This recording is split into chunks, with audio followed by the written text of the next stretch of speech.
What do we learn from the parable of the sower?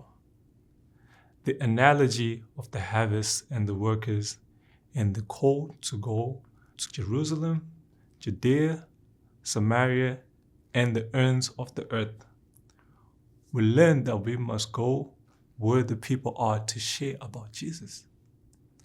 One author puts it this way: we must beware of living in a Christian subculture of cozy gatherings where we speak a foreign language we expect others to learn before they can hear our message. Yes, we need to be welcoming in our churches. We want people to come in. But in order for them to come, we must first go. Like the farmer in the parable of the sower, we need to get out and sow the seed. We need to share the good news. That's our responsibility. Some people use the excuse that God has already chosen who is going to accept the gospel message, so we don't need to worry about sharing. Others say that those who don't hear aren't held accountable, so we shouldn't share. Both of these excuses are in complete contradiction to the Great Commission. It's not optional. It's a command. We don't know which kind of soil each heart is. We do the sowing. God is responsible for the results. To summarize, Jesus gave the disciples what we call the Great Commission. It has three main parts: go make disciples, baptize them in the name of the triune God, and teach them what Jesus taught. Let's look at each one of these parts a little more closely.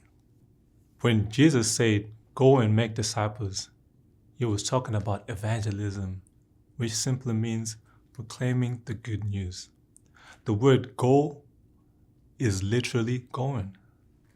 That means while you are going about your life, wherever you are, tell people about Jesus. Next, Jesus said to baptize them in the name of the Father, and of the Son, and of the Holy Spirit. Baptism was a common way of showing transformation and allegiance, even long before the time of Jesus. Here, Jesus is saying, bring people into the family of God.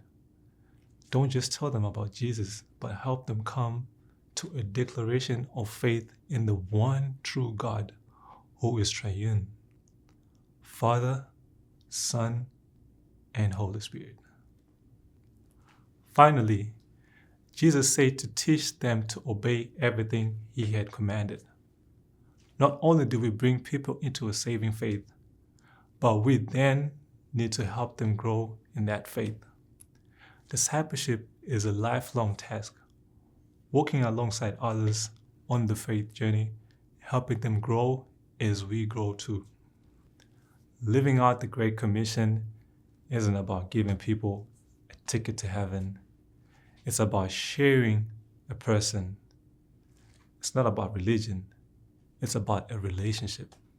One of the most important parts of living out the Great Commission is making sure you are a disciple of Jesus yourself.